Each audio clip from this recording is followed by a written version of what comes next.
আসসালামু আলাইকুম। আশা করছি সকলে ভালো আছেন। আলহামদুলিল্লাহ আমিও ভালো আছি। আজ আপনাদের সামনে দুইটা কথা বলতে চাচ্ছি, সেটা হচ্ছে শরীফ ওসমান হাদি, শহীদ ওসমান হাদির আজকে জানাজা দুপুর 2:30টায়। তো দেখেন তার ভাগ্যটা কত সুপ্রসন্ন।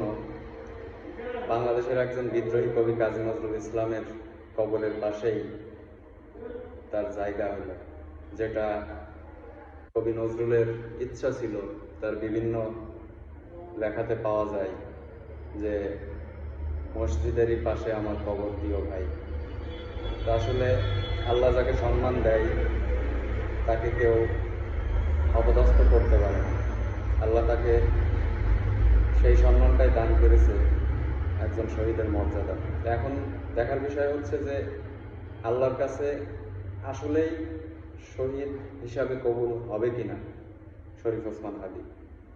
তো যে ব্যাপারটা দেখা যায়, তার বিভিন্ন বক্তব্য বিশ্লেষণ করলে দেখা যায় সে ছিল একজন কট্টর ধার্মিক এবং এক ঈশ্বরবাদের কট্টর সমর্থক এবং বিশ্বাসী। তার আচার আচরণ, ডেলি কার্যক্রম সবগুলাতেই সেগুলা সুস্পষ্টভাবে ফুটে ওঠে। তার রাজনৈতিক বক্তব্য যে সে একজন বিপ্লবী এবং ইনসাফের রাষ্ট্র কায়েম করার জন্যই সে যুদ্ধের ময়দানে নেমেছিল। তার সর্বশেষ একটা জিনিস, মৃত্যুর 2 দিন আগে সম্ভবত সময় টেলিভিশনের একটা বক্তব্য সে বলছিল যে মানুষ যখন মৃত্যুকে ভীষণ ভয় পায়, আমি তখন হাসতে হাসতে আল্লাহর কাছে সন্তুষ্ট চিত্তিতে যাইতে চাই, ইনসাফের রাজনীতি, ইনসাফের লড়াই করে। ভারতীয় আধিপত্য, গোলামীর জিনজির, আজাদির সূর্য সন্তান শহীদ শরীফ ওসমান হাদি। তো আল্লাহ রাব্বুল আলামিন পবিত্র কোরআনে তিনি সূরা বাকারাতে বলছে যে একটা শহীদ কখনো মৃত্যুবরণ করে না। যারা আল্লাহর পথে নিহত হয় তারা মৃত নয়, বরং তারা জীবিত। এখানে শহীদ ওসমান হাদির তামান্নাই ছিল যে সে শহীদই একটা মর্যাদা লাভ করবে, শহীদই একটা মৃত্যু সে আল্লাহর কাছে সবসময় চাইত। তার শহীদ হওয়ার জন্য যে শর্তগুলো লাগে, আল্লাহর উপর ঈমান, রাসূল সাল্লাল্লাহু আলাইহি ওয়াসাল্লামের উপরে ঈমান, তারপরে এই ধরনের বেশ কিছু আছে যেগুলাতে সত্য ন্যায়ের পক্ষে। তো সব কিছু ক্রাইটেরিয়া শহীদ ওসমান হাদির ভিতরে বিদ্যমান ছিল। আর প্রকৃতপক্ষে যারা আল্লাহ রাসূলের প্রতি ঈমান আনে তারাই সত্যবাদী ও শহীদ।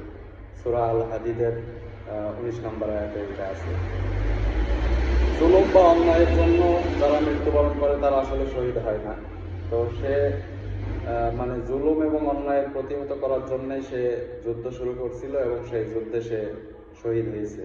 এবং আল্লাহর যে নীতিমালা আছে সেই নীতিমালা অনুযায়ী শরীফ ওসমান হাদি তিনি শহীদ হয়েছে বলে আমি মনে করি। যাই হোক, আল্লাহ যুগে যুগে এই ধরনের সূর্য সন্তান